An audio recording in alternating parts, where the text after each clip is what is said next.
En esta oportunidad vamos a tocar como tema central cefalea y dolor orofacial en niños, para lo cual tenemos a dos grandes y destacadas invitadas a hablar acerca de este tema. Primero lo hará la doctora María Eugenia López con el tema cefalea en el niño, aproximación diagnóstica y terapéutica. La doctora López es neuróloga infantil formada en el Hospital San Borja, en la Universidad de Chile, es staff del Hospital Padre Hurtado y de la Clínica Alemana de Santiago, y además es docente de la Universidad del Desarrollo. Posterior a su presentación, lo hará la doctora María Cecilia Peche, quien hablará de dolor facial musculoesquelético en el paciente pediátrico. Ella es cirujano dentista de la Universidad Mayor, especialista en trastornos temporomandibulares y dolor orofacial de la Universidad Andrés Bello, y es staff del servicio de odontología de la Clínica Alemana de Santiago. Así que espero sea una grata reunión, que disfruten el tema, que es un tema bastante apasionante, de lo cual en general, tanto en cefaleas como en dolor orofacial en general, no hay mucho reporte, estudio no así en el paciente adulto.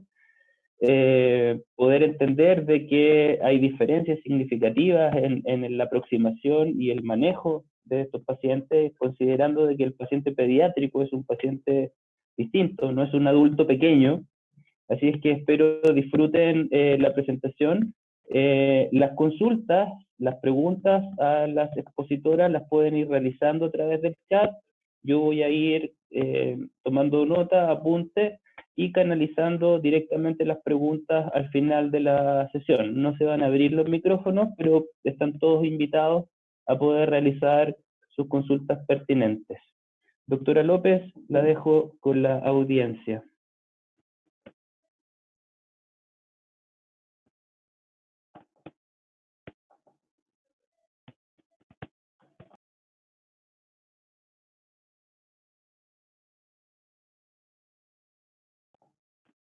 No se escucha. ¿Ahí? Ahí sí, ahora sí. Ya. Buenas tardes. Bueno, yo les voy a hablar de las cefaleas en el niño. Como decía, el niño no es un adulto pequeño, así que tiene varias diferencias. Bueno, la cefalea es un síntoma, ¿ah? No es una patología en sí, sino que es manifestación de diversas patologías. Y es bastante frecuente, ¿ah? Hasta un 30% de las consultas en el policlínico de neurología pueden ser por cefalea. Y en los servicios de urgencia también es más o menos 1,3% de las consultas. Se ha descrito que ha habido un aumento en la prevalencia en los últimos años. Y lo otro importante es que la prevalencia va aumentando con la edad, pero sí se puede presentar en niños bastante pequeñitos. Se considera que hay un subdiagnóstico y un subtratamiento de la cefalea. En general, la cefalea produce una alteración en la calidad de vida que se ha medido en niños migrañosos en todas las áreas, la área emocional, social, la salud escolar, la salud física. También tiene mayor incidencia de ansiedad, de depresión y comorbilidades como la epilepsia, el déficit atencional, tics y trastornos del sueño. Nuestro primer objetivo, entonces, cuando nos consultan por cefalea es buscar la causa. Están las cefaleas primarias, que son las que no tienen ninguna alteración ni estructural, ni infecciosa, ni metabólica que las explique, y las secundarias cuando hay una alteración que la explica y que en general, especialmente en las agudas, se puede establecer una relación temporal. De las secundarias en los niños la mayor parte son benignas. Ahora, la clasificación internacional de las cefaleas, la última fue el año 2018, la 3, nos da criterios diagnósticos en las cefaleas primarias y también en las secundarias. Así que vamos a conocer algunas, ¿ya?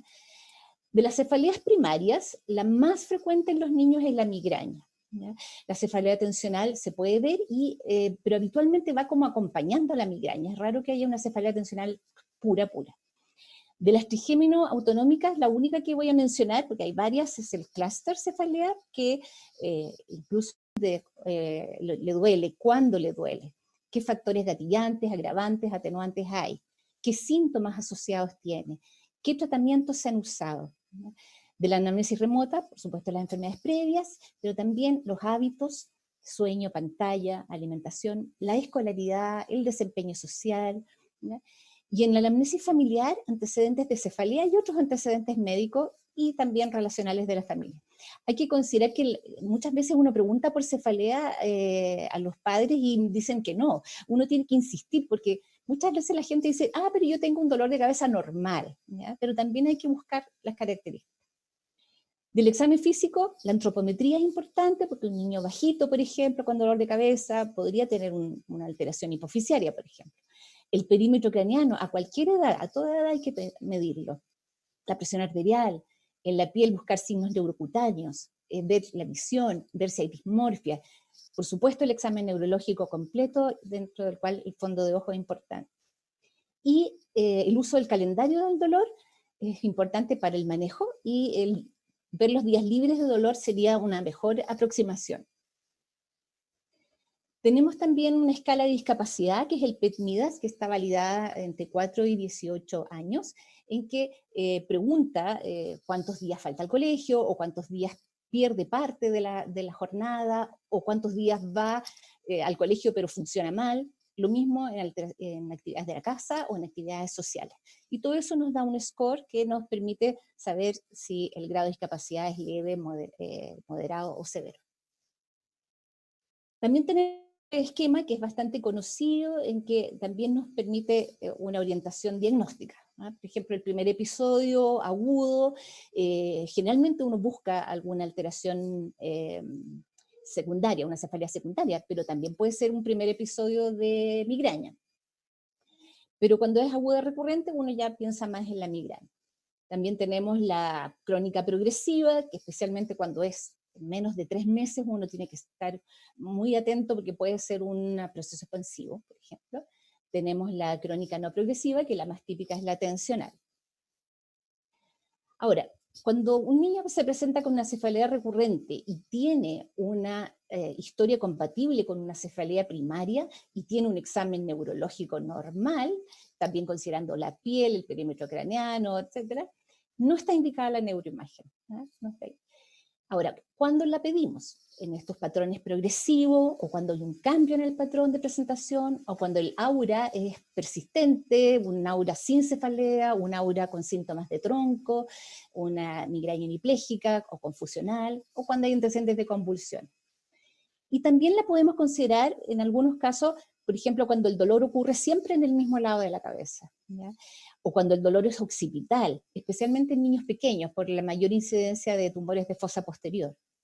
Si despierta en la noche. Ahora, hay más o menos un cuarto de los niños que con migraña tienen dolores que los despiertan en la noche. Entonces no es un criterio tan firme, a no ser que el niño se haya acostado bien, sin dolor, y el dolor que lo despierta sea muy intenso, se acompañe de vómitos, ahí como es que adquiere mayor importancia. Ahora, si no hay respuesta a tratamiento profiláctico, también podríamos considerarlo, un cambio en el estado general, o cuando no hay antecedentes familiares de cefalea. Y en esos casos la neuroimagen de elección es la resonancia magnética. ¿Cuándo pedimos electroencefalograma?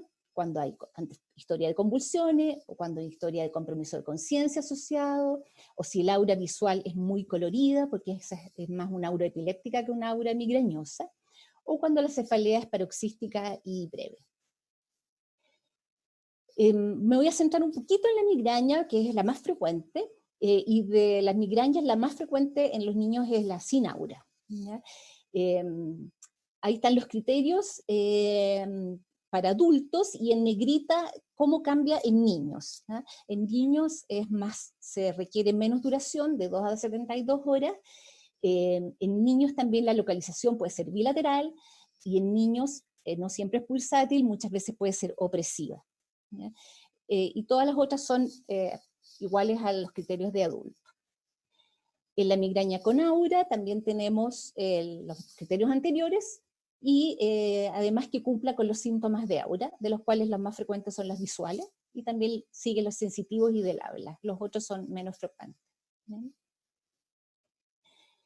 En los niños también es muy importante considerar estos síndromes periódicos, los que antes llamábamos equivalentes migrañosos, ¿eh? En el lactante, por ejemplo, la tortícolis paroxística, en los lactantes mayores o preescolares chiquititos, el vértigo paroxístico, y en los niños un poquito más grandes, preescolares, vómitos cíclicos y la migraña abdominal.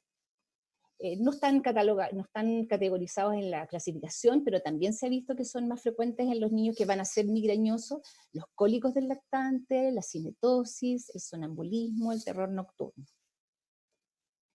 Otro concepto, tenemos la migraña crónica, que es cuando la cefalea aparece más de 15 días al mes durante 3 meses, y al menos 8 días del mes tiene que ser características migrañosas. Y esto puede ocurrir hasta en el 2% de los niños. Y el estatus migrañoso, que es cuando este dolor incapacitante dura más de 72 horas.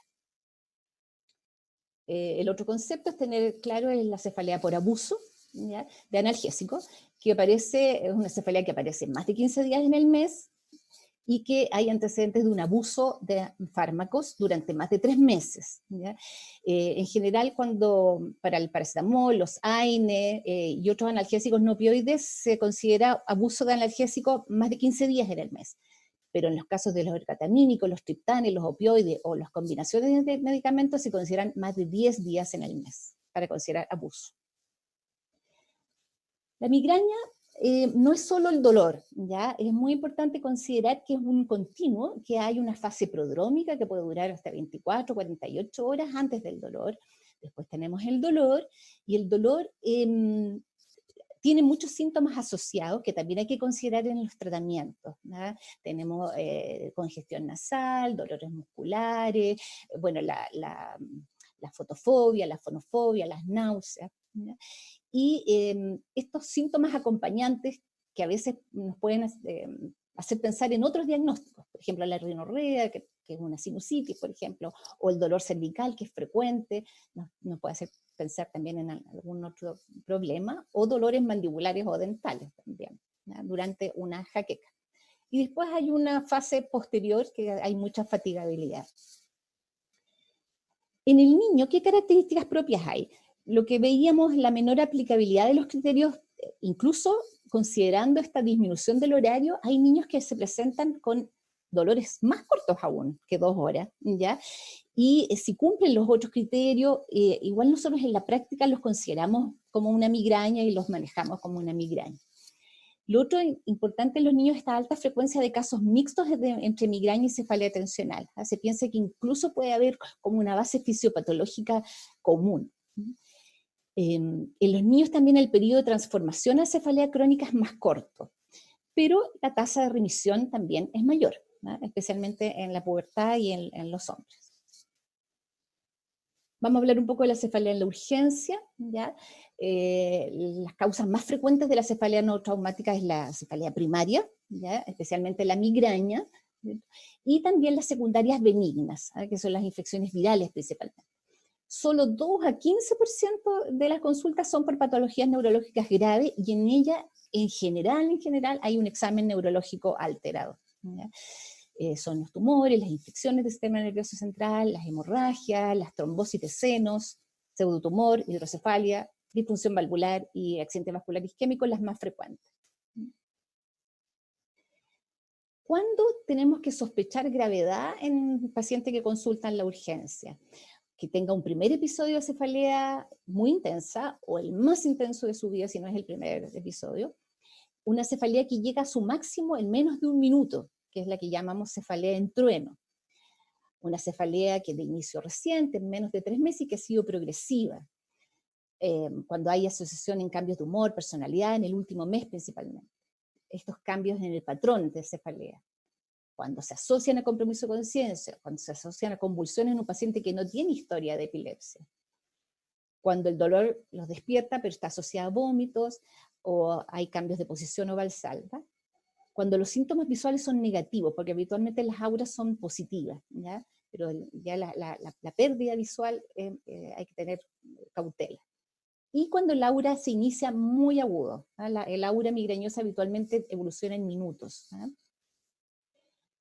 Además tenemos una población que tiene mayor riesgo de la cefalea secundaria grave, que hay que tener en consideración. Los niños inmunodeprimidos, que tienen neoplasia, coagulopatías, hipertensión arterial, cardiopatía congénita, síndrome nefrótico, los niños que tienen derivativa ventriculoperitoneal, los niños que tienen anemias de células falciformes, considerando la alta población inmigrante que tenemos, que ha aumentado la incidencia, enfermedades de tejido conectivo, antecedentes de otitis, sinusitis o mastoiditis que no han respondido bien a tratamiento. Y en el examen, ¿qué cosas nos hacen sospechar? Gravedad, compromiso de conciencia, compromiso severo del estado general, convulsiones, signos focales, que tenga edema de papila, que tenga signos meningios, que tenga una fiebre sin foco, una macrocefalia, signos de enfermedad neurocutánea, hipertensión arterial severa o hipertensión más bradicardia. ¿Cómo lo estudiamos? Uno, la punción lumbar solo en caso que sospechemos infección o hemorragia subaracnoidea. El electroencefalograma en la urgencia no tiene lugar, pero sí se podría pedir si está hospitalizado el niño o ambulatorio, si ha habido convulsiones o hay compromiso de conciencia. La neuroimagen, el TAC sin contraste, tiene muy buen rendimiento en las hemorragias subaracnoideas y en las intraparenquimatosas. También es bueno como estudio inicial en la sospecha de tumor o hipertensión endocraniana, en los pacientes con derivativas venticuloperitoneales y en los pacientes con macrocefalia. ¿Cuándo ponemos contraste? Cuando sospechamos, por ejemplo, una sinusitis complicada, que pueda tener trombosis de seno, ¿ya? El angiotac, si tenemos una hemorragia, para buscar de dónde sangra, digamos, si se sospecha disección arterial, ¿ya? O sospecha stroke. Y las venografías si sospechamos trombosis principalmente. Vamos a hablar ahora un poco del tratamiento. El tratamiento de la cefalea en el niño es difícil en el sentido que hay pocos estudios de alta calidad, ¿ya? Entonces, en general, nosotros nos basamos en los estudios de adultos, ¿ya? ¿Por qué estos estudios son difíciles en niños? Porque uno tiene una muy alta respuesta a placebo. Más del 50% de los niños responden a placebo, tanto en el tratamiento profiláctico como en el abortivo, ¿ya? Este efecto placebo va disminuyendo con la edad. Y sería menor en estudios crossover que en los paralelos. Entonces, uno debiera hacer más ese tipo de estudios en niños. Lo otro es que las crisis son más cortas, y habitualmente los estudios usan la respuesta a 2 horas, ¿ya? Y lo otro es esta alta tasa de remisión que tiene. Entonces, todo esto hace difícil los estudios. Ahora, no me voy a meter mucho en la fisiopatología, pero en la migraña principalmente, ¿en qué mecanismos podemos actuar? Uno, en la inflamación aséptica que ocurre, el metabolismo de la serotonina, sobre el péptido relacionado al gen de la calcitonina, que produce vasodilatación e inflamación, y sobre la hipersensibilidad dopaminérgica.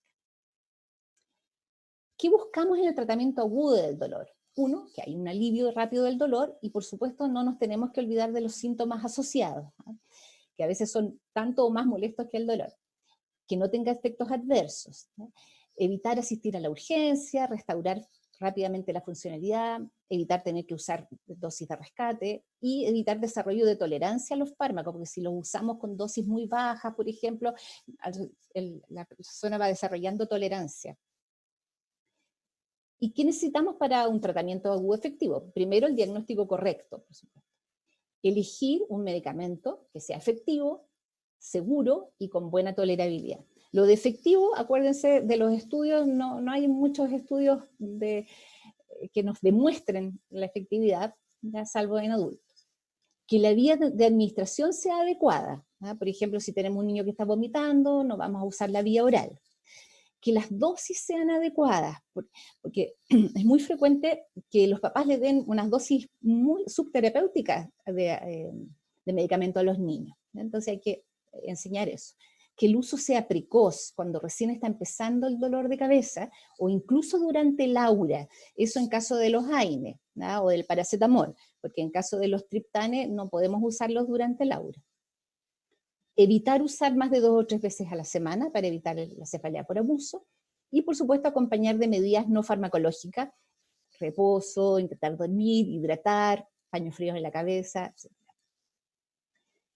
¿Qué analgésicos tenemos? Primero tenemos los AINES, que inhiben la síntesis de prostanoides, y de esos el ibuprofeno es el único que tiene como efectividad probada en niños. ¿Ya? Pero también se puede usar el naproxeno, que lo bueno del naproxeno es que en general tiene un efecto, previene la recurrencia. El ketorolaco es muy buen analgésico, pero es muy frecuente que recurran rápido. En adolescentes podemos usar el ácido acetilsalicílico, en el ketoprofeno también es mejor para adolescentes, el diclofenaco podemos usar, y solo en el caso de hemicrania paroxística, la indometacina. El paracetamol tiene solo un nivel B de evidencia de efectividad, pero en general nosotros lo usamos en primer lugar porque en dosis adecuadas y usado precozmente, en la práctica nos va bien. De los triptanes, en general se reserva el uso para los que lo indique un especialista. Son bastante efectivos, disminuyen producen vasoconstricción, y disminuyen la liberación de mediadores proinflamatorios. Como producen vasoconstricción, están contraindicados en algunas migrañas vacilar, hemipléjica, en la enfermedad cardiovascular, y no usar durante el aura. El sumatriptán se puede usar, está autorizado en mayores de 12 años, que se puede usar subcutáneo o spray nasal. El rizatriptán está aprobado para mayores de 6 años, pero la dosis chiquitita no está en Chile, no hay. Así que acá estamos un poquito limitados en eso. Y el solmitriptán, que también se puede usar en niños más chicos, me parece que no hay en Chile, yo traté de averiguar y no encontré antecedentes. El almitriptán tampoco. La dihidroetibotanina, la verdad es que yo nunca me ha tocado usarla, pero en los estatus migrañosos se podría usar, en adolescentes principalmente. ¿Ya? También actúa en los receptores serotoninérgicos y produce vasoconstricción. Se pueden usar también combinaciones de fármacos. Tenemos el paracetamol con el ibuprofeno, que juntos pueden ser muy efectivos, y se pueden usar en niños más chiquititos. En adolescentes, el sumatriptán y el naproxeno, juntos. En la semisurgencia, los AINES con antagonistas de la dopamina. ¿Ya? Y también se puede usar los AINES con cafeína, pero esos niños habitualmente no los usamos porque producen mucha alteración en el sueño. De los antagonistas de dopamina que bloquean estos receptores hiperactivos, ¿ya? Tenemos la metoclopramida, que se puede usar oral o endovenoso, pero tiene riesgo de prolongación del QT, sedación, síntomas extrapiramidales. Y tenemos el ondansetron, que produce menos reacciones distónicas, menos sedación, pero puede provocar cefalea como efecto secundario. Y ambos también sirven porque disminuyen la ectasia gástrica, disminuyen las náuseas, los vómitos. Y en último lugar, si no tenemos otra alternativa, podemos usar clorpromacina. Otros medicamentos que se pueden usar especialmente en la urgencia o cuando ya hay un estatus migrañoso hospitalizado, el sulfato de magnesio, que disminuye la inflamación neurogénica, el ácido valproico, ¿ya? Si hay mucha ansiedad se puede usar lorazepam o diazepam. En los casos de estatus migrañoso también podemos usar los corticoides, que no son analgésicos, pero previenen la recurrencia, ¿ya? Y ahí podemos usar dexametasona, metilprednisolona, etc. La hidratación es importante, no disminuye dolor, pero corrige la deshidratación por los vómitos, previene efectos renales de los AINES. Y el oxígeno solo ha demostrado eficacia en la cefalea tipo clúster. Nuevas terapias en desarrollo, pero que en niños no están, son los ditanes, que son agonistas del receptor de serotonina 1F, por lo cual no producen vasoconstricción, y está en estudio. Y los gepantes, que tenemos un bloqueador del receptor del péptido relacionado al gen de la calcitonina, que está aprobado en adultos, y que tampoco produce vasoconstricción. Y otro gepante que está en evaluación, pero en niños todavía no. Ahora, en cuanto a la profilaxis, tenemos primero la no farmacológica, que ahí lo ideal es que lo usemos en todos los niños que consultan por cefalea recurrente. Y ahí una de las cosas más importantes es que el niño aprenda a identificar qué gatilla su dolor y eso evite. En general, por ejemplo, en los alimentos yo no prohíbo nada, sino que depende de lo que al niño le haga mal.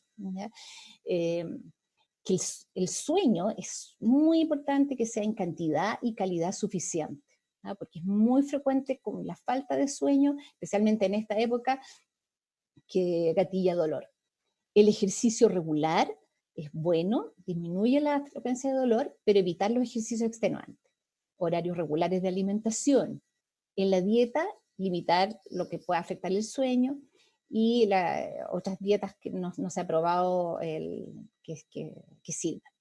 Corregir el sobrepeso, se ha visto que disminuye la frecuencia de dolor de cabeza, ingesta suficiente de líquidos, no exponerse al sol, evitar el exceso de pantalla y evitar el estrés, que es gatillante importante. Tenemos también algunas intervenciones psicológicas, las terapias de relajación, respiración, imaginería, musicoterapia, arteterapia se puede usar. Tenemos la terapia cognitivo-conductual, que consiste en modificar los pensamientos y emociones y conductas negativas. Por ejemplo, hay niños que tienden como a, no sé la traducción de esta palabra, pero como a ponerle más color, podría decirle, a considerar que la cosa es peor. Y eso también se ha visto que esta conducta de pensar que la cosa es peor que lo que es, en los padres también influye en la respuesta a los tratamientos. Así que hay que manejar eso. Otro es el biofeedback, que la verdad es que yo no lo conozco mucho cómo funciona, pero se trata de enseñar a pacientes a controlar procesos fisiológicos, ¿ya? A través del fondo, mediante una entrega de señales de información sobre estos procesos fisiológicos. Y otra cosa que está saliendo ahora, como en algunos artículos, es esta conducta de tomar medicamentos, que sería para aprovechar el efecto placebo, este alto efecto placebo de los medicamentos, y usarlo de modo ético, o sea, en el fondo usar fármacos o nutracéuticos que tengan muy buen perfil de seguridad, que aunque no se haya demostrado que sean más efectivos, se pueden usar y a los niños les hace bien. ¿Qué buscamos en la profilaxis farmacológica? Uno, que disminuya la frecuencia, la severidad y la duración de los ataques, ¿ya? Que mejore la respuesta al tratamiento agudo, ¿ya? Evitando el escalamiento y el abuso. Eso es bien frecuente, que una veces no logra disminuir la frecuencia, pero sí disminuye la intensidad, o el niño responde mejor a los medicamentos de uso agudo. Evita la cronificación de la cefalea, porque se ha visto que la estimulación dolorosa recurrente aumenta la percepción del dolor. E incluso podemos revertir la cefalea crónica a una cefalea episódica. Entonces, por lo tanto, vamos a disminuir la incapacidad, vamos a disminuir las consecuencias psicológicas, disminuir los costos, mejorar la calidad de vida. ¿Cuándo usamos profilaxis farmacológica? ¿Ya? Cuando el dolor de cabeza afecta más de 4 días al mes, cuando inhibe la actividad habitual, e incluso 3 si la afectación es muy severa. También se puede usar esta escala de discapacidad que les mostré primero, que si ya es mayor de 30 el score, se podría usar profilaxis farmacológica. Cuando las auras cursan con un déficit neurológico prolongado también. Cuando hay una contraindicación, hay efectos adversos, o el paciente no tolera, o el tratamiento abortivo falla, también usamos. Y cuando hay este abuso de analgésicos. Hay otros casos, por ejemplo, en las cefaleas perimenstruales, o cuando nosotros podemos predecir el ataque de dolor, de profilaxis corta, ¿no? Que se pueden usar triptanes o naproxeno. ¿Qué necesitamos para un buen tratamiento? ¿Ya?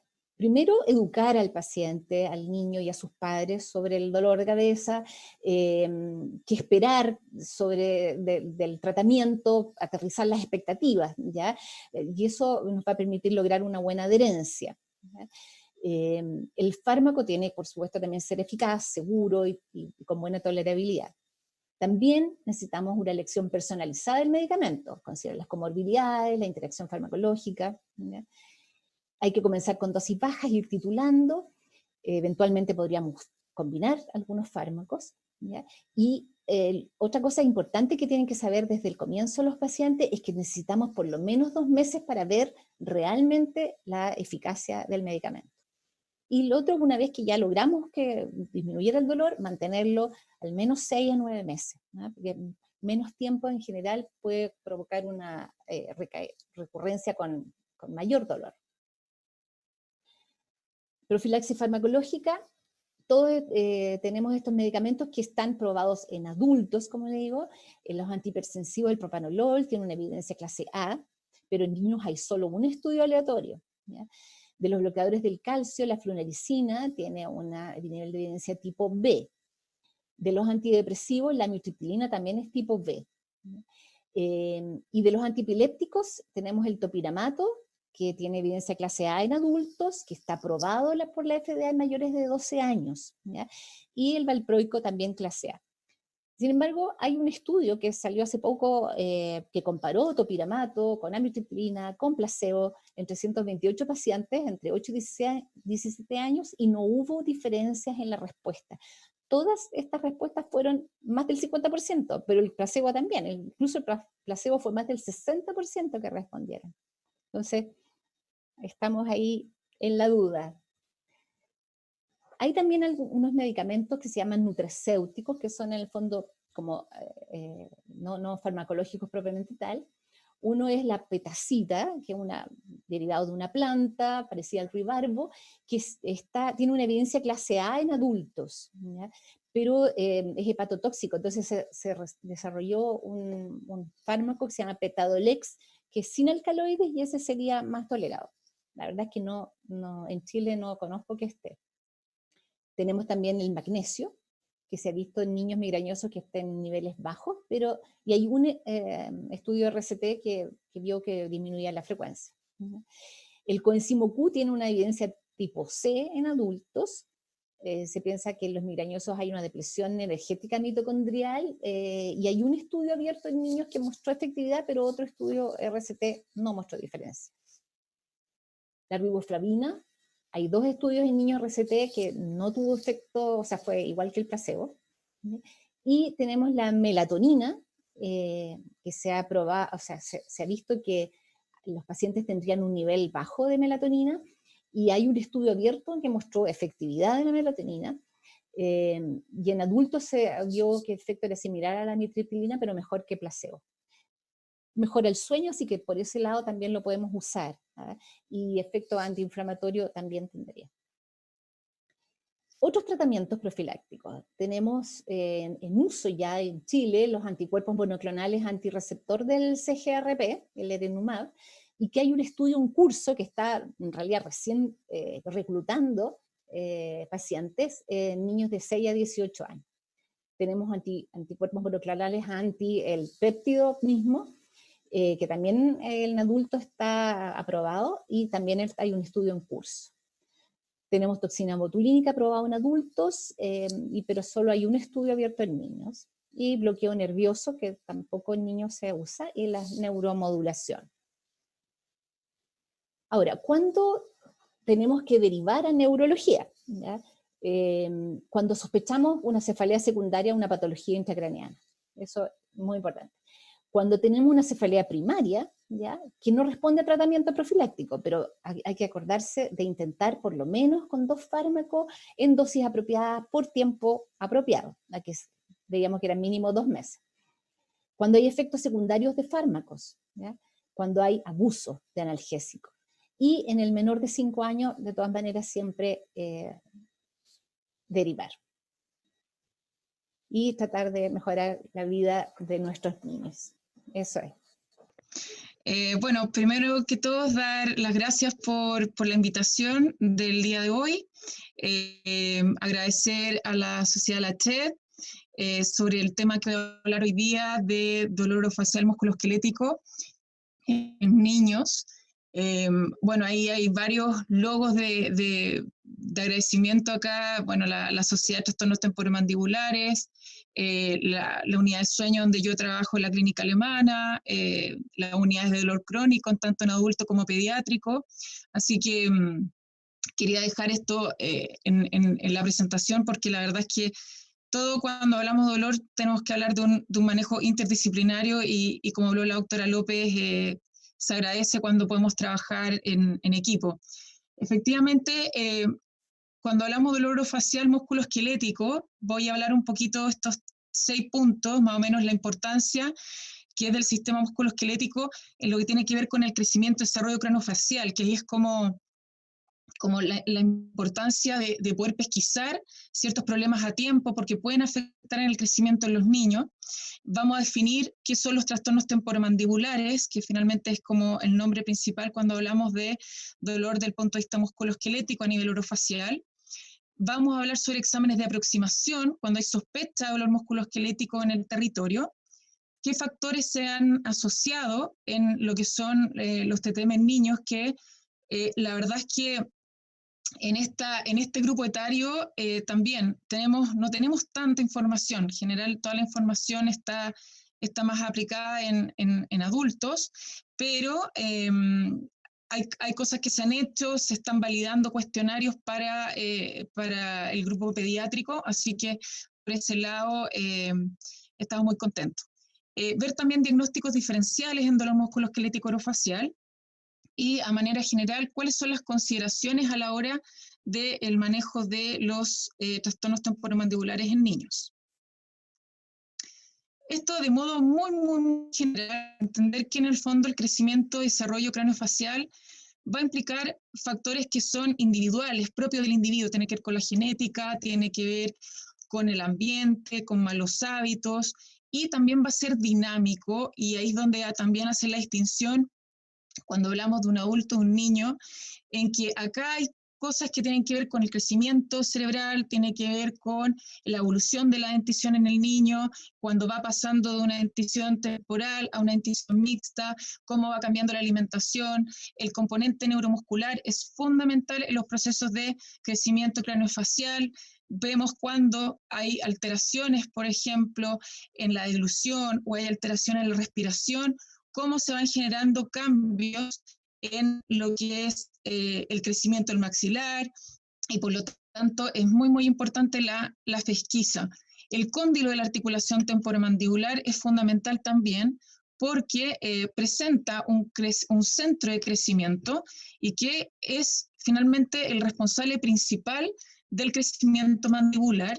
Y esto lo digo mucho porque si es que hay algún daño en esta articulación en el niño y este daño no es pesquisado a tiempo y no se puede manejar de manera oportuna, podemos correr el riesgo que efectivamente pueda haber problemas en el crecimiento de esa mandíbula, y por lo tanto podemos tener en el niño a futuro una micrognatia, es una falta del desarrollo de la mandíbula, y por lo tanto se pueden generar otro tipo de alteraciones, como pueden ser alteraciones en el sueño. Acá tengo un colega que le tengo mucho cariño, él es un cirujano maxilofacial de donde yo trabajo, y fíjense que él tiene efectivamente una asimetría importante, una falta de desarrollo en una de sus ramas de la mandíbula, y aquí coloqué abajo como en el mentón tiene una cicatriz que tuvo cuando niño, tuvo un traumatismo, y efectivamente se miraron los dientes, se miró toda la parte intraoral, pero no se le dio la importancia a nivel de la articulación temporomandibular, y eso generó en él una alteración en el crecimiento y desarrollo. Esto muy someramente, muy rápidamente, explicar en el fondo esta articulación temporomandibular que tiene un centro de crecimiento importante. Este centro de crecimiento se mantiene durante el tiempo y que tiene mucha relación con el pic puberal. En el fondo, cuando hay el pic puberal es cuando hay un mayor crecimiento que se genera. Y por otro lado, tenemos la musculatura masticatoria, que tenemos el músculo temporal, ¿verdad? El músculo massétero, los músculos pterigoideos, que son estos músculos que generalmente los lactantes son los que mayor movimiento hacen en este movimiento de ordeñamiento, en el cual hay un movimiento anteroposterior de la mandíbula, y esto también va generando cambios en la morfología de la articulación temporomandibular, ya que en un comienzo es una articulación más bien aplanada, y a medida que va cambiando la alimentación en el niño y a medida que va cambiando la evolución de la dentición, va generándose que tenga un componente más vertical. Entonces, ¿por qué puede tener gran impacto en la calidad de vida el dolor orofacial musculoesquelético? Primero que nada, porque también tiene que ver con la salud mental en los niños, tiene que ver el sistema de apego, la lactancia, hablamos de la lactancia no nutritiva, ¿verdad? La exploración del mundo exterior, todos los niños tienen la parte oral, la mayor sensibilidad a la exploración, el contacto con lo físico, la parte social, lo que significa lo que son las expresiones, la fonoarticulación fundamental, la masticación, también muy importante porque también a medida que van habiendo cambios en la consistencia de los alimentos, también se han visto que también va una estrecha relación también con el desarrollo cerebral, la respiración fundamental, si es que notamos que hay alguna alteración a nivel de una mala respiración nasal, y ahí tenemos, por ejemplo, los niños respiradores bucales, ocurre que el niño respira por la boca, hay un descenso de la lengua y por lo tanto también hay falta de desarrollo del maxilar superior y por ende también del piso de fosas nasales y se empieza a generar un problema que ya es multifactorial. La dilución también fundamental y todo lo que hablo de los aspectos sociales, ¿ya? ¿Cómo definimos los trastornos temporomandibulares? Se definen como un término usado para describir un conjunto de desórdenes dolorosos y no dolorosos que afectan a los músculos de la masticación, de las articulaciones temporomandibulares y estructuras continuas. Ya es un término que es colectivo porque estamos hablando de un grupo de condiciones que se dan tanto en la articulación temporomandibular como en la musculatura, ¿ya? La prevalencia de los trastornos temporomandibulares tiene más o menos una prevalencia que oscila más o menos entre un 10 y un 34%. No hay mucho estudio de prevalencia menor, ya porque en el fondo hay problemas desde el punto de vista como de reporte o de cuestionario, y en general los últimos estudios se están haciendo con cuestionarios que ya están siendo validados, pero siempre todos los estudios previos han sido con cuestionarios o con clasificaciones que son validadas en adultos, ¿ya? Recién ahora en el 2020 se publicó una clasificación que está siendo validada para niños y por lo tanto eso va a ser muy positivo para todas las investigaciones posteriores. Bueno, el dolor crónico en niños es importante también, como muy bien dijo la doctora Ailey López. Bueno, la cefalea y el dolor musculoesquelético en general son considerados los dolores crónicos más comunes en los niños y obviamente la importancia de que hay que evaluar los TTM principalmente durante la niñez por el orden de poder restaurar o limitar el daño a la articulación o al sistema masticatorio, porque si no eso puede afectar en el crecimiento y desarrollo. Entonces, al igual que todo el otro sistema, también los TTM podemos presentar en dolor agudo y crónico, y está obviamente el dolor crónico también bajo un modelo biopsicosocial en el cual esto puede reducir la capacidad adaptativa del sistema masticatorio y por ende terminamos en un trastorno temporomandibular en la niñez y en la adolescencia. Se ha visto que aumenta con la edad, pero existe como una mayor prevalencia durante el desarrollo de la pubertad y después viene otra prevalencia mayor que es alrededor de los 40 años. No olvidar que el dolor crónico en niños, por la American Pain Society, dice que es un resultado de la integración dinámica de procesos biológicos, psicológicos y variables socioculturales considerando dentro de un trayecto del desarrollo. Y dentro de los reportes de TTM, entre un 5 y un 20% reportan dolor más allá de 30 días. Por lo tanto, es muy, muy importante hacer una pesquisa a tiempo y también la cooperación de los papás. Eso es fundamental porque para poder hacer toda esta evaluación de la parte psicológica y la parte social, es fundamental el reporte y la ayuda de los padres. Bueno, ¿cuáles son como los signos cardinales o signos de sospecha cuando nosotros podemos pensar que podemos estar frente a un trastorno temporomandibular en un niño, una niña, en un adolescente? Bueno, podemos tener presencia de ruidos, clics, pops, saltos, ruidos a nivel de la mandíbula cuando esta mandíbula se mueve en función.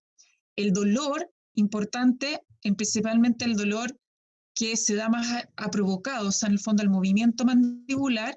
Y aquí coloco como diagnóstico diferencial porque lo que es en dolor orofacial es muy complejo, ya que tenemos principalmente toda la inervación por nuestro sistema trigeminal y eso podemos tener dolores que son referidos y por lo tanto pueden haber convergencia de información y ahí es muy, muy importante lo que hablaba la doctora López, de todo lo que es la historia del dolor y el carácter del dolor, que eso nos puede dar la diferencia.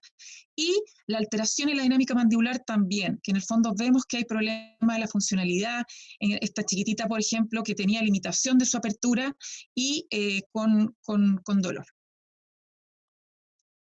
Bueno, acá están los criterios que se utilizan actualmente, que es el de CTMD, que es la última clasificación que se está utilizando a nivel como internacional para lo que es investigación principalmente, que está del 2014, y aquí muestra, como le había indicado, que es un conjunto de patologías, y acá en particular destaqué principalmente los desórdenes musculares masticatorios dolorosos y los desórdenes articulares como es la artralgia y la artritis.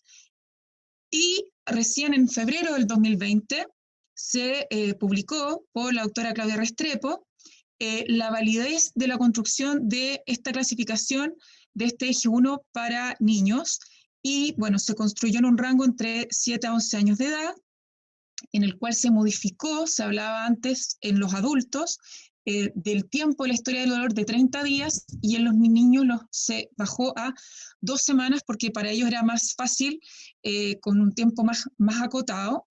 Se cambió la escala EVA por una escala facial de dolor, una escala numérica, una escala facial de dolor de Wellman-Baker, y los niños fueron instruidos para identificar la cara que mejor representaba su dolor, ¿ya?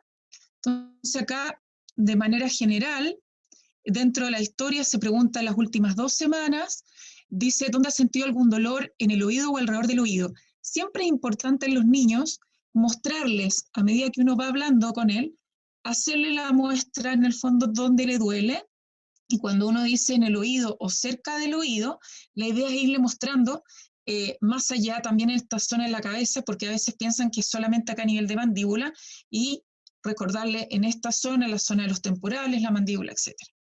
Y lo más importante es que siempre andamos buscando dentro de la historia si hay algún cambio en el dolor con el movimiento masticatorio, ya de masticar alimentos, masticar cosas duras, abrir la boca, mover la boca a diferentes lados, mantener los dientes apretados, etc. Y también hay una evaluación de lo que es en el dolor de cabeza, porque también tenemos lo que es la cefalea asociada o atribuida a trastornos temporomandibulares. Bueno, acá está mi hija, que la coloco acá porque ella va a ser fue mi paciente estrella, que me ayudó para poder hacer esta presentación, así que la coloco ahí, y les quiero mostrar este video, que es en el fondo cómo hacer una evaluación general, que en el fondo tenemos que ver a nuestros niños que hagan una apertura mandibular con lo máximo que ellos puedan, sin dolor o con dolor, y fijarse en las trayectorias, que son una trayectoria recta, los movimientos de lateralidad mandibular, que sean simétricos. Si yo tengo una lateralidad que es muy asimétrica con respecto a la otra, tengo que sospechar que puede ser que alguna articulación está más hipomóvil con respecto a la otra. Movimientos de protrusión, ver a los niños que hagan avance mandibular hacia adelante y hacia atrás. Todos estos movimientos nosotros buscamos pesquisar dolor, pesquisar si es que hay dolor en alguno de esos movimientos, y también ver si es que hay asimetría, ¿ya? O limitación en los movimientos. ¿Qué otras cosas son importantes? Siempre hay que pedirles todos estos movimientos que acabamos de hacer, idealmente sin tocarlo primero, para poder ver con la funcionalidad del niño si es que este niño relata algún tipo de dolor.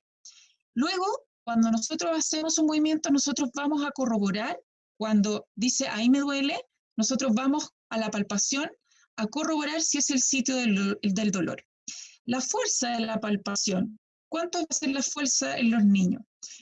Esto se mantiene, tanto en adultos como en niños, se mantiene 1 kilo de fuerza cuando estamos hablando a nivel de musculatura masticatoria, y lo que hacemos es mantener durante un periodo de 2 segundos para establecer la provocación del dolor.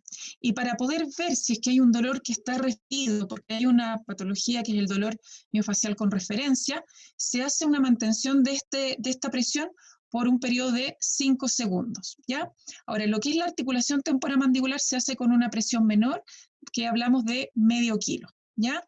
Fundamental siempre cuando viene algún chico hablando de que tiene un dolor, siempre es ideal cuando hay dolor en la apertura, tratar de medir siempre la apertura máxima sin dolor y con dolor.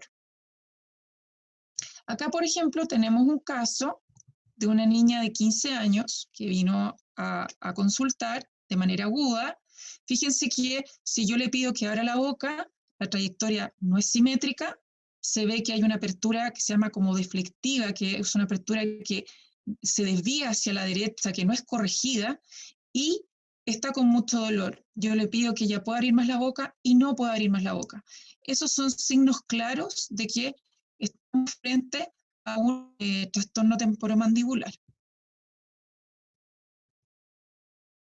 Este es un estudio interesante que se hizo un estudio de 20.709 niños que lo que hicieron fueron simplemente medir rangos de apertura normal de acuerdo a la edad, rangos de apertura mandibular. Ya esto es un estudio de reumatología pediátrica, que en el fondo lo que ellos hablaban de la importancia de poder medir los rangos normales pensando en casos de artritis sistémica en los niños, principalmente las artritis idiopáticas juveniles.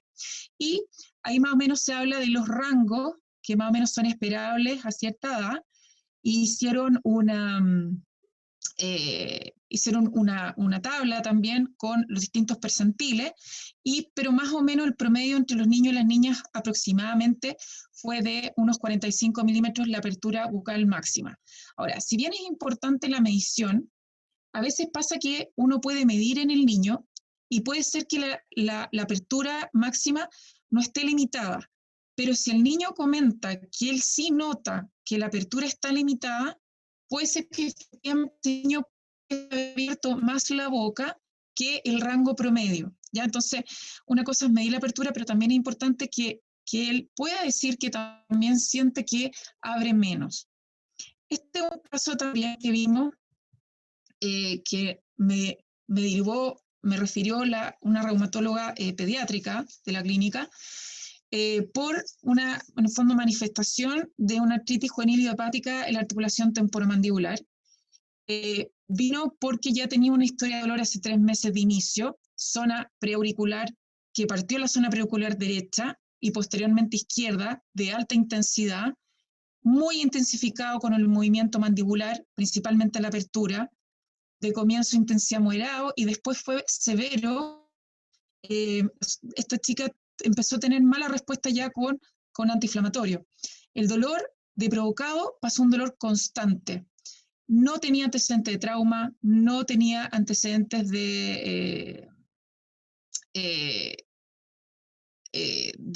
digamos, de algún mal hábito, pero sí había antecedentes de artritis sistémica familiar. Lo otro importante, presentó una maloclusión aguda. ¿Qué significa esto? Significa que no lograba poder morder a nivel posterior, ¿ya?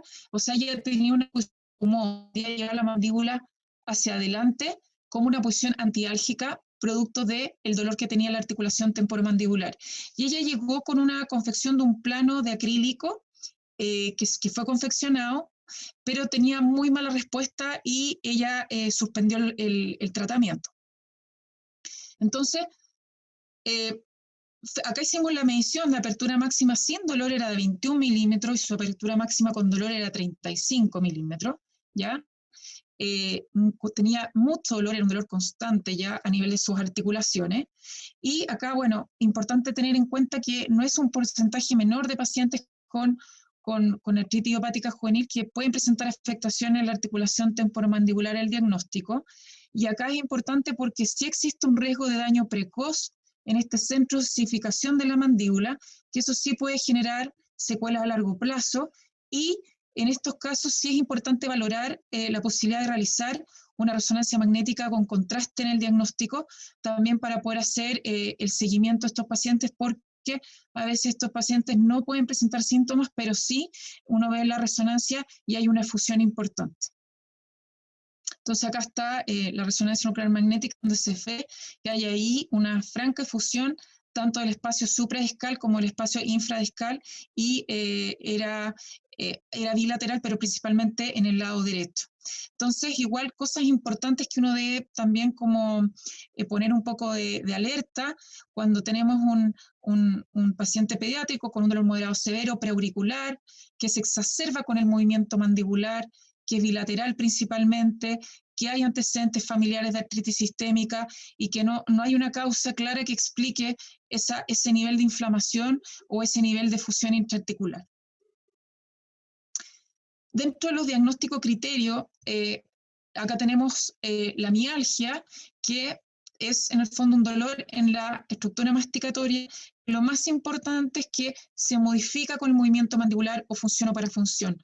Si no hay una modificación, si no hay no hay un cambio en el movimiento mandibular, o cuando nosotros tenemos que palpar y tenemos que tener una confirmación del dolor en la musculatura masticatoria, tenemos que notar que ese dolor es conocido a la palpación, ¿ya? Si no se cumple, que no es conocido, o que no se cumple, que se modifica con el movimiento mandibular, no estaríamos hablando de una mialgia y debiéramos entrar a pensar en otro diagnóstico.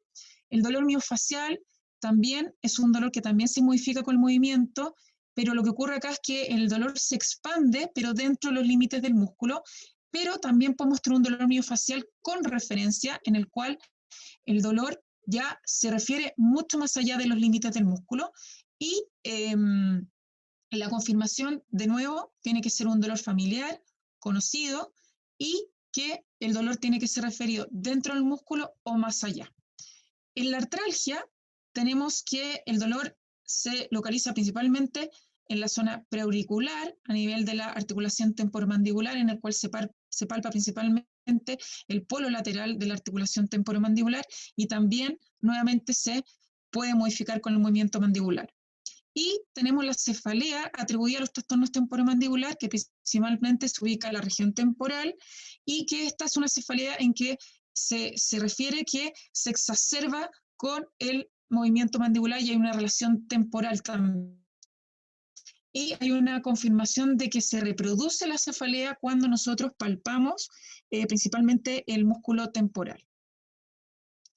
Importante que ocurre acá que hay cambio en la percepción del dolor de los niños cuando tenemos distintos tipos de dolor orofacial. Se ve que si un niño tiene dolor a nivel muscular y a nivel articular, se ve que hay mucho mayor aumento en los campos receptivos dolorosos. ¿Me escuchan? ¿Me escuchan? Sí, se escucha, perfecto. Ya, es que me sale problemas de internet. Ok. No, está muy bien. Ok, hay aumento del campo receptivo doloroso, entonces los umbrales de percepción del dolor se vio en este estudio con los niños que hicieron palpación manual y lo hicieron también con un algómetro. También se dieron cuenta que en el fondo los umbrales de percepción iban siendo menores cuando los cuadros eran mixtos, y eso claramente nos habla de que también hay mecanismos de sensibilización central, que hay convergencia a nivel de la segunda neurona en el núcleo trigeminal, que esto se puede ver también activación de nociceptores silentes por estímulos repetitivos y por este sistema trigeminal que digo finalmente que abarca, ¿verdad?, distintas estructuras anatómicas dentro del territorio orofacial. Entonces, ¿cuáles son los factores que se han asociado? Comorbilidades, sueño, alteraciones del sueño, trastornos del ánimo, parafunciones orales, traumatismos, ambiente escolar, fundamental, nutricional, todo lo que tiene que ver consumo de café, consumo de azúcar, el nivel de fierro en los niños, y todo lo que son desórdenes sistémicos, alteraciones del tejido conjuntivo, artritis sistémicas, etc. Los traumatismos fundamentales, muy común dentro de los traumatismos a nivel craneofacial, las fracturas a nivel de cóndilo mandibular, siempre sospechar cuando tenemos un chiquitito, una niñita que viene con algún golpe en el mentón, no quedarnos solamente a nivel de la pieza dentaria que puede haber estado con un traumatismo dental-alveolar, sino que siempre hacer un estudio y nunca descartar y revisar de que no haya haber alguna fractura a nivel de cóndilo. Con respecto a predictores de cuando hablamos de que puede haber un inicio de dolor facial o un desorden temporomandibular en niños, este es un estudio también un estudio muy interesante en el cual fue un estudio prospectivo en un periodo de aproximadamente de 4 años, en que también utilizaron una clasificación, el RDCTMD, y ¿qué cosas observaron ellos? Observaron que niños que ya tenían otras condiciones dolorosas, no a nivel del territorio facial, tenían 4 veces más probabilidad de inicio de dolor facial. Todo lo que es depresión, ansiedad, baja autoestima, niños insatisfechos en general con su vida, también tenían una predictor de desarrollo de trastorno temporomandibular. Esto es interesante, niños cuyos padres tenían también un historial de vida de 3 o más afecciones de dolor. Eso es muy interesante porque ahí también muestra cómo se construye el dolor desde el punto de vista de la historia, cómo la historia va generando experiencias tempranas con respecto de cómo se relacionan con el dolor. Y una predisposición a desarrollar dolor que se basa en factores genéticos, como había dicho anteriormente, experiencias tempranas de la vida o la interacción de estos factores. Otro estudio también que se realizó con 4.235 niños para ver también cómo se veían todos estos factores biológicos, psicológicos y sociales de los desórdenes temporomandibulares, y volvemos también la importancia de lo que son los factores de estrés psicológico, como generalmente los niños que se sentían tristes o los niños que se sentían estresados tenían una mayor relación de una mayor prevalencia, y aquí también aparece de manera importante lo que es principalmente el bruxismo en vigilia. Este también habla de, con respecto al sueño, la importancia que el sueño tiene en las condiciones dolorosas, cómo el sueño puede empeorar la disminución del umbral del dolor por falta de sueño, esta bidireccional que tienen. La alteración del sueño es muy común de encontrar en lo que son las mialgias, lo que es dolor miofacial y lo que es cefalea. En los niños se muestran muchos estudios el uso electrónico, cómo se relaciona con un mal dormir en los niños, y también nuevamente esta bidireccionalidad con lo que es con respecto al temperamento de los niños y alteración en la calidad de sueño. Este es un estudio también que se realizó en 12 países, que fue un estudio que se recopiló datos de un estudio de la OMS, que fueron datos de 49.000 niños entre 13 años en promedio, y fíjense cómo la presión escolar, ahora que estamos con todo el tema de clases a nivel online, con todo lo que estamos viviendo con la pandemia, cómo la presión escolar y aún así sumado el tiempo frente a las pantallas se asocian de manera positiva con síntomas de estrés psicológico. Y la actividad física se asoció como un elemento protector que ayudaba ya a la calidad del sueño. Y la prevalencia de problemas de salud mental entre los adolescentes en promedio de un 20% en los adolescentes europeos. Esto yo lo quería de verdad profundizar, porque estamos ahora justamente en una situación que es relevante, y por lo tanto no va a ser raro que vamos a tener una mayor incidencia de pequeños que van a consultar por patologías principalmente de tipo muscular. Recomendaciones que da la Sociedad de Psiquiatría y Neurología a la Infancia y Adolescencia: tener una rutina diaria, tanto levantarse, los horarios de comida, no exponerse a pantallas no más de 3 horas diarias, apagar las pantallas 1 hora antes de dormir, tratar de hacer deporte rutinariamente, hacer un ambiente previo antes de acostarse, no muchos estímulos, bajar las luces idealmente, recomendar una buena ventilación diaria al dormitorio, no pasar tampoco tantas horas en el dormitorio, tratar de no utilizar la cama para estudiar, evitar también el uso de estimulantes, el azúcar en los niños, el café, las bebidas cola principalmente, y los menores de 2 años no deben usar pantalla porque obviamente altera la creatividad, pero yo sé que estamos en una situación complicada, pero idealmente, por favor, evitar el uso de pantalla en niños pequeños, ¿ya? Esto también lo quiero dejar a importancia. Apareció ya se va a colocar dentro de una clasificación a nivel de trastornos la nomofobia, que es adicción al celular, aparato electrónico, en el cual la nomofobia se indica que es la fobia, ¿verdad?, el miedo de salir sin este aparato electrónico. Y Ojo que existe una correlación de la actividad muscular masticatoria en los niños con los niveles de dopamina. Y cuando estamos hablando de que esto puede ser una adicción, que en el fondo el niño necesita uso de celular, necesita el uso de juego, etcétera, lo que hacemos finalmente en estos niños es aumentar los niveles de dopamina y por lo tanto estos niños cada vez van a necesitar más necesidad de estar más conectados con lo que es el celular, etcétera, y por lo tanto hay una relación con lo que puede ser la actividad musculoesquelética en estos niños y se está viendo también una relación con próximo en vigilia, principalmente, próximo sueño, pero también próximo en vigilia. Esta es una herramienta que también sirve no solamente para el dolor musculoesquelético facial, sino que a nivel general, entendiendo que uno de los factores riesgos, ¿verdad?, de posibilidad de inicio es que haya un niño que tenga más de una comorbilidad de dolor en otros lugares del cuerpo.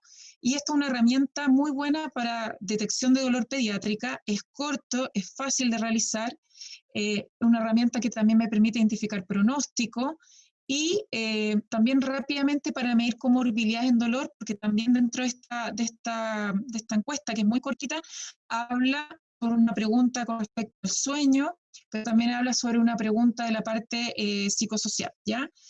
Y me permite agrupar a los pacientes en riesgo bajo, moderado y alto, y dentro de toda esta agrupación, ahí están más o menos los porcentajes de los diagnósticos de estos niños que entraron a este estudio para poder validar esta herramienta de screening. Y dentro de esto, las ubicaciones de dolor primario incluyeron cabeza y ahí también estaba incluida la mandíbula y la cara con un 8,5%.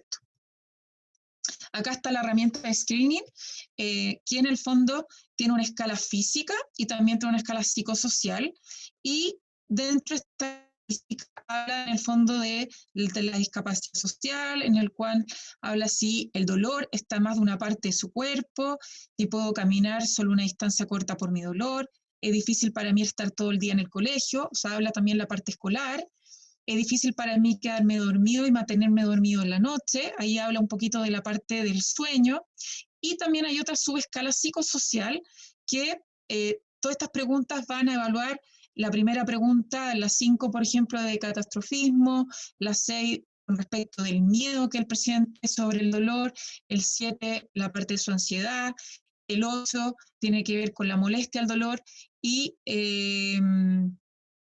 el 8, perdón, tiene que ver con depresión y el 9 tiene que ver con la molestia del dolor. Y aquí se hace un screening pequeño que cuando es sí es 1 punto, cuando es no es 0 punto, y en lo otro, dependiendo si es nada, un poco moderado 0 o extremadamente 1 punto. Esta escala para mí creo que es fundamental porque si es que hay una importancia a nivel de la parte psicosocial, por ejemplo, la ansiedad o la depresión, cómo este niño va a manifestar ese dolor, crónico, ahí también es muy importante el manejo interdisciplinario porque ahí se puede trabajar muchísimo con prácticas de mindfulness, por ejemplo, a los niños para poder ayudar a poder manejar, ¿cierto?, esos pensamientos en estos niños y en realidad acoger su dolor, entendiendo en el fondo que es parte del mismo también y que él necesita de su ayuda más que una cosa de un rechazo, ¿ya?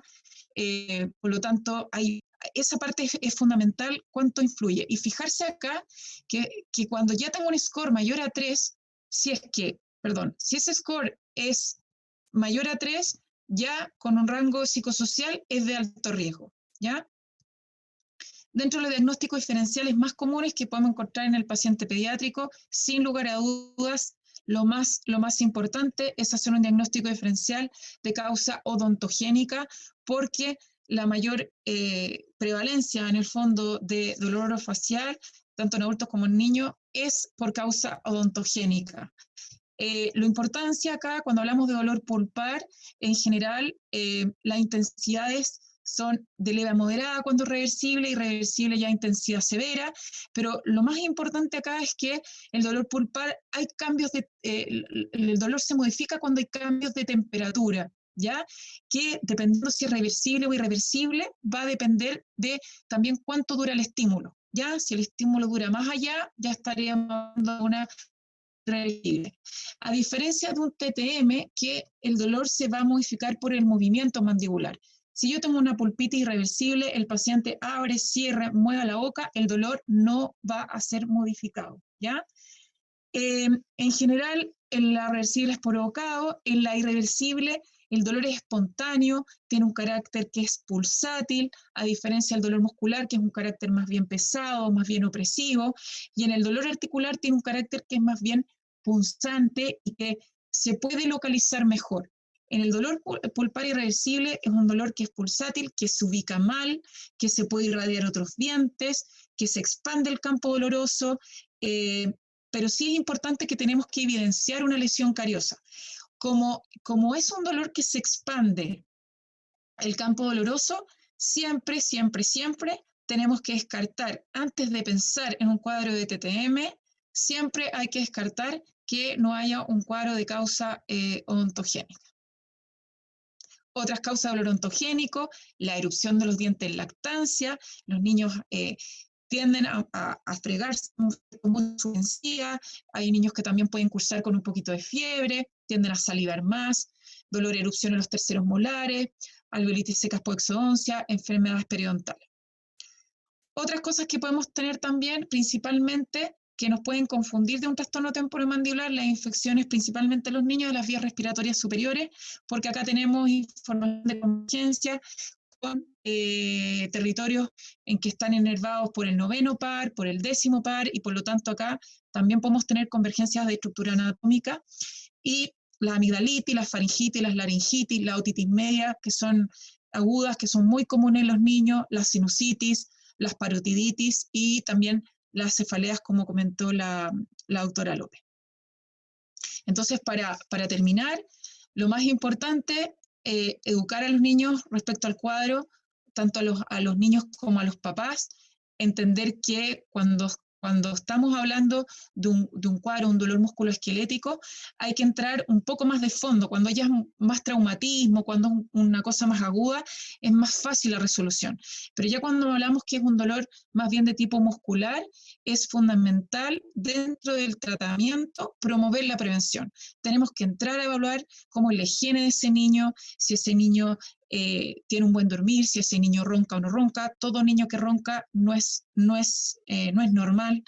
Hay que estudiar esa higiene del sueño del niño, hay que estudiar la nutrición, si ese niño tiene una buena alimentación, si es que ese niño tiene una buena alimentación en hierro, si no está alto en azúcar, en cafeína, etcétera. El ejercicio físico. Siempre tenemos que descartar un dolor de origen odontogénico. Hay que realizar una anamnesia exhaustiva, ya, para evaluar todos los factores que conversamos, sobre todo los factores psicosociales en niños. Hay estudios que también hablan de la relación del bullying. Los niños, cuando hay un niño que ha tenido bullying o que la mamá comenta que está sufriendo bullying, inmediatamente prender las alarmas, porque efectivamente lo que el niño está expresando es de un tema muscular, finalmente la expresión de lo que está ocurriendo en su colegio o en su casa, ¿ya? Rol importante de los papás en la adherencia al tratamiento, fundamental. Ya a veces los papás nos ayudan, pero a veces también los papás nos reman para atrás, en el cual nosotros a veces damos indicaciones y es súper complicado porque a veces también influye mucho cómo son las crianzas, ¿no? A veces los niños están por sobre los padres, o a veces los padres están muy por sobre los niños, entonces ahí también influye mucho cómo nosotros podemos llegar a trabajar con ellos. El manejo interdisciplinario, fundamental en el dolor musculoesquelético crónico, en el equipo que hay de interdisciplinario dolor crónico pediátrico de la alemana, cómo se manejan todas las áreas interdisciplinarias, kinesiólogo, terapeuta, psiquiatra, neurólogo, o sea, de manera muy, muy, muy completa. El rol nutricional, el manejo farmacológico, la terapia cognitivo-conductual, el mindfulness, fisioterapia, kinesiología, práctica de mindfulness. En general, a los niños se maneja mucho cuando es dolor musculoesquelético, se maneja mucho el promover la prevención y fisioterapia. ¿Ya? En los niños no está muy aceptado el uso de aparatos intraorales porque estamos entendiendo que tenemos un sistema que está en crecimiento-desarrollo y por lo tanto podemos alterar, utilizando un aparato rígido en estos niños, podemos alterar de manera franca su crecimiento-desarrollo. Creo que ahí terminé, espero no haberme pasado, traté de hacer lo más rápido dentro posible y esa sería mi presentación. Muchas gracias, doctora Peche, gracias Ceci. Fue un paseo muy interesante desde el punto de vista de las clasificaciones, desde la experiencia tuya, que es bastante rica en términos de la atención de niños. No todos hemos tenido la posibilidad de poder tener consultas pediátricas frecuentes, y la experiencia que has mostrado ha sido bastante enriquecedora y creo que podemos sacar harto provecho de eso. Tengo habilitado el micrófono de la doctora López, sí. Hay bastantes preguntas, yo también tengo algunas preguntas. Hay muchas felicitaciones para ambas, han sido unas muy buenas exposiciones, muy claras y muy ilustrativas de la actualidad y un poco del estado del arte en dolor craneofacial en pacientes pediátricos. Hay una pregunta para la doctora López, que dice el no uso de triptanes, y tiene que ver un poco con esta relación paciente adulto, paciente pediátrico. El uso de triptanes que usted mencionó durante el aula, sí se aplica, en su conocimiento, sabemos que es neurólogo pediátrica, ¿se aplica solo en niños o también en los adultos? También el no uso, claro, no usar ¿Sí? durante la hora. Por este efecto vasoconstrictor que tienen los triptanes, entonces el riesgo de usarlo durante el aura es, en el fondo, agravar o prolongar el déficit neurológico. Ok. Otra pregunta para usted, ¿cómo se podría controlar desde el punto de vista de lo que usted expuso los procesos fisiológicos como la temperatura y la frecuencia cardíaca en los pacientes con cefalea, los pacientes niños con cefalea? Sí, mira, yo no tengo ninguna experiencia en el biofeedback, ya lo puse porque está descrito como un método terapéutico, pero yo no tengo ninguna experiencia, no sé cómo se usa. Yo incluso pregunté aquí en Chile si alguien lo estaba haciendo y la verdad es que no tuve mucha respuesta, así que no puedo contestar esa pregunta. Ok. Esto es más que una pregunta, es una solicitud para ambas de ahondar un poco en las principales, de manera un poco resumida, en las principales cefaleas y dolores faciales que se presentan en niños con mayor frecuencia y aquellos que están asociados a patologías de cráneo-cuello, a patología oftalmológica, rinosinusal, de órganos dentarios u otras estructuras faciales o craneanas. Y yo me voy a meter un poco en esa pregunta y también si se pudiera ahondar un poco en las banderas rojas que existen en los pacientes pediátricos, tanto para cuadros cefalálgicos como cuadros de dolor orofacial. Ahí no sé quién quisiera partir. Di tú. Parto yo. Ya. ¿Ya? A ver, como yo les decía, en los niños la causa más frecuente de dolor recurrente es la migraña, ¿ya? Y la migraña sin aura. ¿Ya? Eso es como el gran capítulo. ¿Ya? Y en la urgencia también la migraña es una causa frecuente, más o menos el 40% de los que consultan por cefalea en la urgencia, y lo otro son las enfermedades benignas como las infecciones de cualquier tipo, respiratorias o gastrointestinales, pueden cursar con cefalea. En cuanto a las banderas rojas, lo que hablábamos, lo más importante es en la historia, lo más importante es un aumento progresivo en la intensidad o en la frecuencia del dolor, que sea en un tiempo corto, o sea, no más de 3 meses habitualmente. O sea, un niño que tiene un tumor, por ejemplo, proceso expansivo cerebral, habitualmente la historia no va más allá de 3 meses. O sea, si un niño tiene una progresión que va a 6 meses, 7 meses, es muy poco probable que sea un tumor, por ejemplo. ¿Ya? O sea, tiene que ser algo más o menos corto. Y lo otro que haya alteraciones, o sea, en un paciente que tiene factores de riesgo, lo que hablaba de esta población que tiene factores de riesgo, que tenga alteraciones en el examen neurológico. Como digo, hay algunas banderas rojas que no son rojas, son amarillas, le llaman amarillas. Esto, por ejemplo, que antes se hablaba que el dolor occipital, más bien es si uno ve el dolor occipital en un niño chiquitito, por ejemplo, pero no en un niño de más edad. Eso que también se decía que era una bandera roja, pero también ahora es relativo, es esto que sea siempre en el mismo lado de la cabeza, ¿ya? O que lo despierte en la noche, son todo banderas que ahora se han puesto como que son amarillas más que rojas. Ok, muchas gracias. Sí. Ya, más o menos yo anotando un poco de la pregunta, en los niños también, fíjate que es importante, no lo había comentado, la postura, ¿ya? A veces los niños, posturas, por ejemplo, voy a mostrar acá, pero que están mucho apoyados así, o que están así, los niños en general están teniendo muy malas posturas, principalmente también con el tema del celular, que en el fondo tienden a estar así, o con el video, y eso sí, efectivamente, puede generar en el fondo alteraciones a nivel de cervicales, alteraciones a nivel de la postura, y que eso claramente también puede generar a nivel muscular cervical que pudiese generar algún grado de un dolor referido a nivel del territorio orofacial. Ahora, importante cuando hablamos de banderas rojas, ¿cierto? Pero por lo menos en este nivel, el carácter es fundamental. Nosotros tuvimos con el doctor Cárcamo, yo creo que el doctor Cárcamo se va a acordar, un chico de 9 años. Sí, ahí está el doctor Cárcamo. Hola, doctor, ¿cómo está? Tuvimos un caso súper interesante, un niño de 9 años que fue hospitalizado tiempo atrás por una contusión mandibular. Y fíjate que este niño estuvo dando vueltas, yo creo que estuvo 3 semanas dando vueltas ahí, y todo apuntaba de que o era un tema de la articulación temporomandibular, y claramente, bueno, el niño igual tenía temas importantes a nivel psicosocial.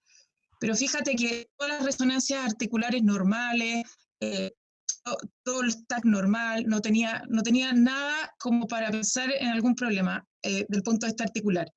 Y el carácter del dolor era que cuando él hacía un movimiento mandibular, inmediatamente venía un dolor paroxístico intensísimo a nivel de la ATM izquierda. Y la estuvieron manejando mucho como un problema articular. Y resultó finalmente que era una neuritis del aurículo temporal post contusión a nivel de la mandíbula. Entonces, es súper importante tener en cuenta el carácter, porque efectivamente ahí también, finalmente fue el que, entre comillas, nos prendió las luces y dijimos, oye, esto no es un TTM, hay que manejarlo como una neuritis, ¿de acuerdo? Ahora, dentro de cosas que son importantes, como bandera roja también, son los trismos en los niños. Si yo tengo un niño que tiene un trismo significa que inmediatamente hay una rápida limitación de apertura. Tengo que también fijarme si es que hay un problema a nivel odontológico, podríamos estar cursando lo que se llama una miositis infecciosa, ¿ya? Y la miositis infecciosa en el fondo es que hay espacios, en el fondo, espacios que a nivel por ejemplo, entre la rama de la mandíbula y el músculo, por ejemplo, el pteroideo medial, se pueden generar estos espacios infecciosos y por lo tanto son graves, pueden ser graves y hay que hacer una resolución oportuna. Por lo tanto, ahí hay que tener ojo que hay que descartar efectivamente que no vayamos a estar con una miositis infecciosa y nos podemos quedar pegados en que puede ser un TTM. Y lo mismo, bueno, un poco también lo que habla la doctora de alteraciones neurológicas, que eso también me pueden hacer sospechar, efectivamente, si es que hay una hipoestesia, que eso ya en el fondo también tengo que prender ahí la ampolleta. Pero lo de los trismos es importante porque sí se da y se puede dar una miositis infecciosa por un manejo, o sea, por una infección ontogénica. Perfecto. Precisamente había una pregunta con respecto a trismus que yo creo que ya con lo que acabas de decir queda absolutamente respondida. Respecto Perfecto. de lo que, un poco lo mismo que tú comentabas de la postura, etcétera, etcétera, no tan solo con los teléfonos, sino que hoy día que nuestros niños pasan mucho tiempo en sus clases virtuales, en los cuales también Sí. pasan mucho tiempo sentados. Hay una pregunta que podríamos ligar a eso, es que si en niños o adolescentes hay una diferencia entre la prevalencia de dolor facial en aquellos niños que son más sedentarios versus aquellos que realizan mayor actividad física. Yo no tenía un estudio, no he encontrado ningún estudio que haga la diferencia en el grupo etario. En general, todos los estudios son más o menos entre 7 a 14 años, como que no había un estudio en que se pueda diferenciar esos grupos etarios, que creo que sería interesante poder hacer esa distinción. La verdad es que creo que ahora, como ya también se está validando una clasificación a nivel pediátrico, va a ser muy bueno también para que se pueda empezar a hacer investigación más acuciosa también. Y puedes Perfecto. separar por grupo etario, porque en general todos los estudios son como grupos grandes, o sea, de entre 7 a 14 años. Falta, por ejemplo, más estudio a nivel en preescolares, por ejemplo, 3, 5 años, pero ahí nos dificulta mucho la parte del cuestionario, la encuesta, ahí es donde dificultamos más. Perfecto, gracias. Una pregunta para la doctora López respecto de la incidencia de la cefalea asociada a abuso de sustancias en la población pediátrica. ¿Cómo se identifica y cómo sería su manejo? Bueno, están estos criterios diagnósticos, ¿ya? En que, para identificarlo primero, que un paciente que estaba con una cefalea recurrente se hace crónica, se cronifica, empieza a aparecer más de 15 días al mes, y hay antecedentes del uso de analgésicos, cuando son los que más usan los niños, que son los AINE, el paracetamol, eh, más de 15 días en el mes, ¿ya? Y en el caso de uso de triptanes y ergotamínicos, que en general los niños no usan mucho, más de 10 días al mes, y opioides. En el fondo así uno los puede identificar, ¿ya? Y cuando por supuesto no hay ninguna otra causa que uno en el examen físico o anamnesis identifique como aumento, que causa aumento del dolor o un cambio de patrón. ¿Cómo se trata? La verdad es que hay que suspender los analgésicos, ¿ya? Eso, todo lo que se estaba tomando en forma abusiva, hay que suspenderlo, hay que ser como ahí bien, bien duro, y se puede ayudar instaurando un tratamiento profiláctico, mientras tanto, o usando a veces corticoides también. Por un tiempo corto, cosa de poder ayudar un poco, pero en el fondo hay que explicarle al paciente que en el fondo va a tener que aguantar el dolor por varios días para que empiece después a disminuir. Perfecto. Una pregunta para ambas que tiene relación con el dolor y hormonas en las niñas. Relación entre la migraña infantil y los estrógenos, y relación entre los trastornos temporomandibulares y los estrógenos. Ahí hay un pedacito para cada una. Es principalmente asociado a la menarquia. Empiezo yo. Ya, a ver, principalmente, claro, en relación a la menarquia o ya después, más frecuentemente después, diría yo, uno puede ver dolores de cabeza que aumentan en el periodo perimenstrual, ¿ya? Eso es el único efecto, digamos, que uno ve estrogénico en los pacientes adolescentes, principalmente. No, no hay otra relación, ¿eh? A no ser que estén usando algún tipo de tratamiento anticonceptivo, sí, pero no es muy frecuente. A nosotros no lo vemos muy frecuentemente en nuestras adolescentes. Perfecto. Sí, sí. A ver, con respecto a la prevalencia, bueno, se habla que hay una mayor prevalencia en niñas que en niños, pero tampoco a nivel poblacional hay una gran diferencia, ¿ya? Ahora, sí hay que tener en cuenta, por ejemplo, con respecto a los anticonceptivos, hay algunos estudios que hablan, que ahora son estudios de casos, ¿sí? De reabsorciones condilares progresivas, en que ahí muestran en el fondo el rol que tiene el estrógeno, ya con respecto también en el desarrollo de la articulación temporomandibular, y en el fondo ahí muestra que podría también tener una relación cuando tengo niñas adolescentes, en el fondo que están tomando anticonceptivos, por ejemplo, que tengan una cantidad, por ejemplo, de etinilestradiol de manera importante, que en el fondo es como un estrógeno sintético. En el fondo lo que haría es que como que bajaría en el fondo la acción del estrógeno natural, en el fondo, y se habla de que si es que hay un adolescente con un uso anticonceptivo de manera muy prolongada, a veces pueden darse estos cambios que se ven, estas reabsorciones condilares progresivas, en el cuales son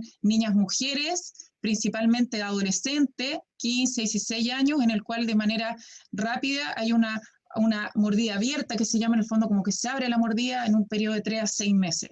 Y una de las cosas que se habla que pudiese tener relación es justamente la parte hormonal, ¿ya? No es la única cosa, pero sí. O sea, de que hay una asociación, sí la hay, digamos.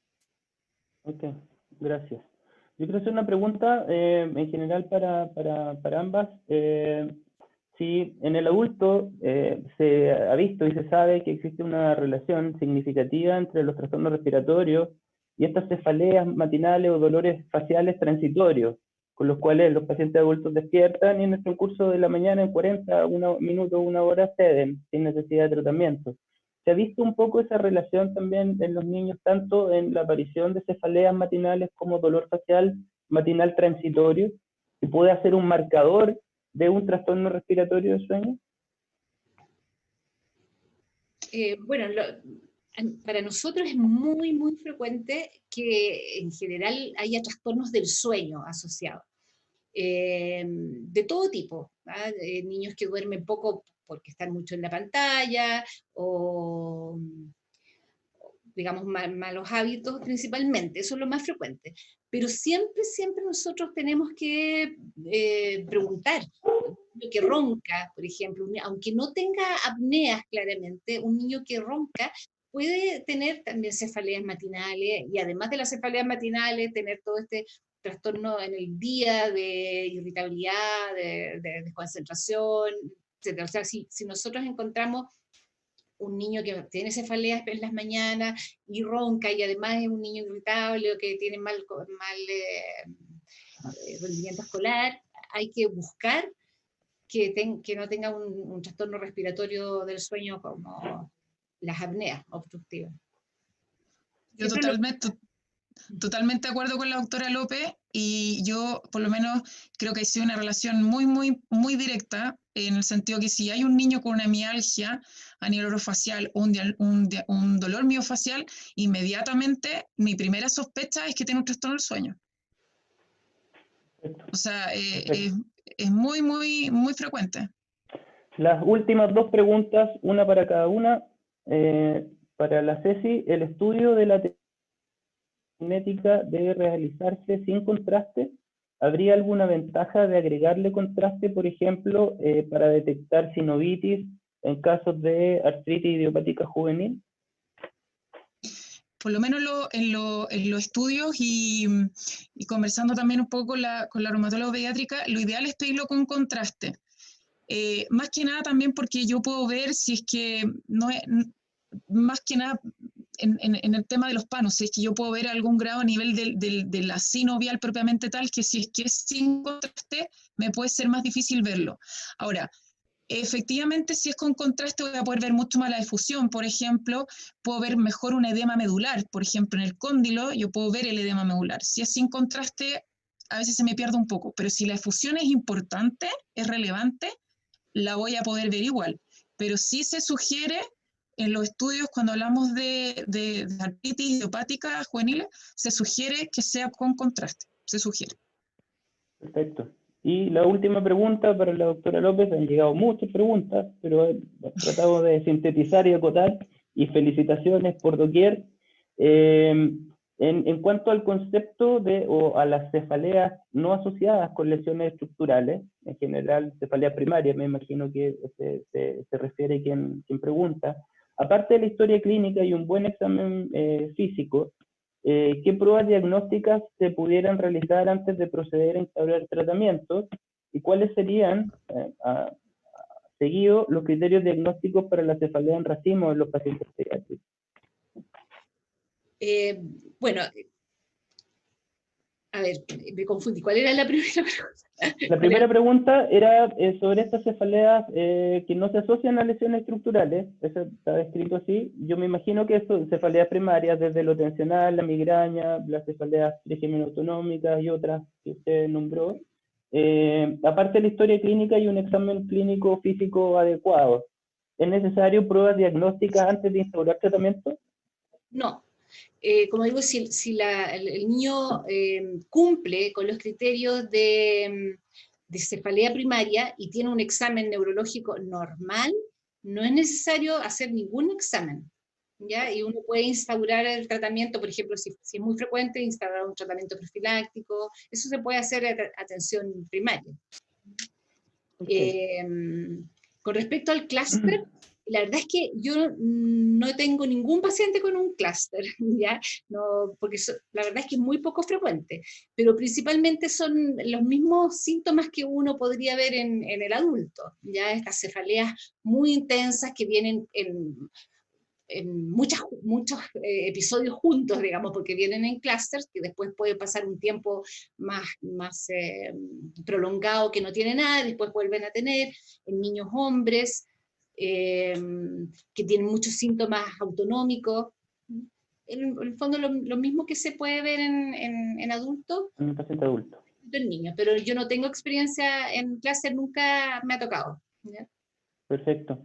Bueno, muchas gracias a ambas. Ha sido una tarde, una exposición muy provechosa, tanto de ponernos al día en un ámbito que es tremendamente importante estar alerta. Cada vez consultan más pacientes pediátricos por dolor craneofacial y ha sido una muy buena puesta al día.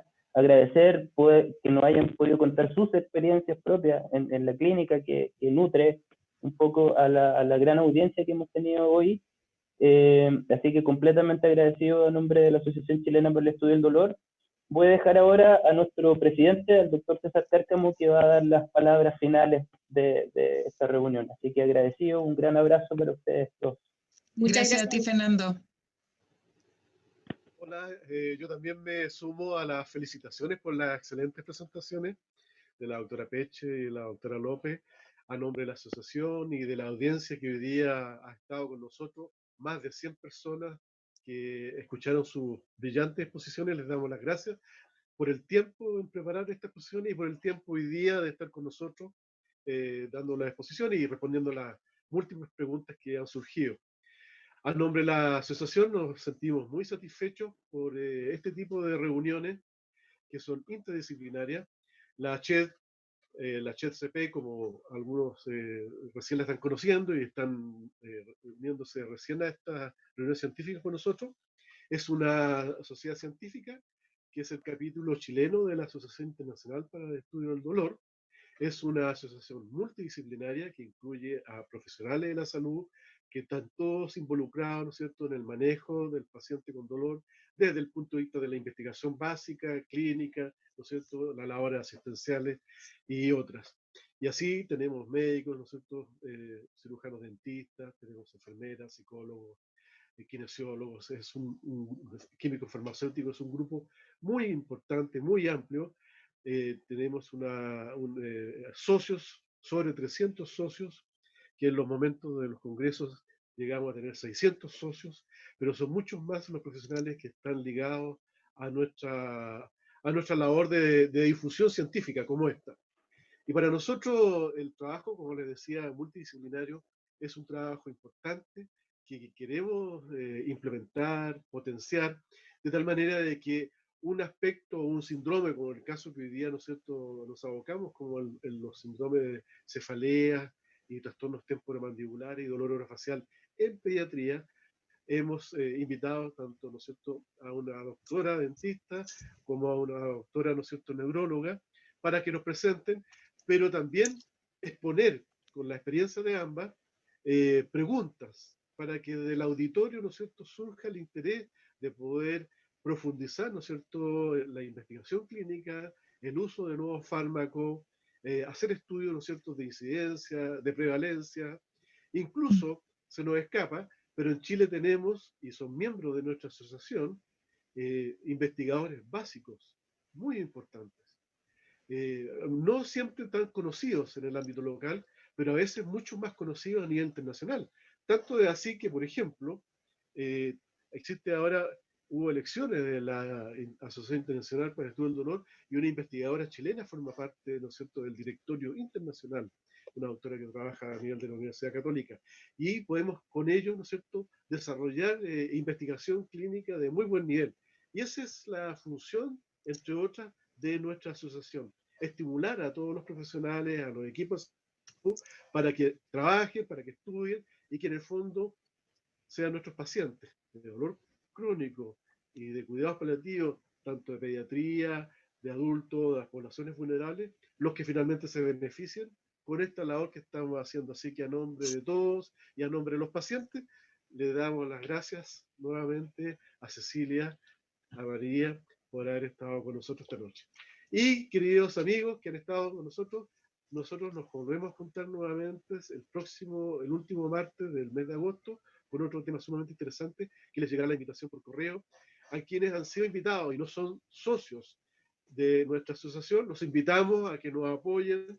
Todo su aporte es bien recibido, tanto en lo profesional como su aporte como socios. Así que muchas gracias a todos.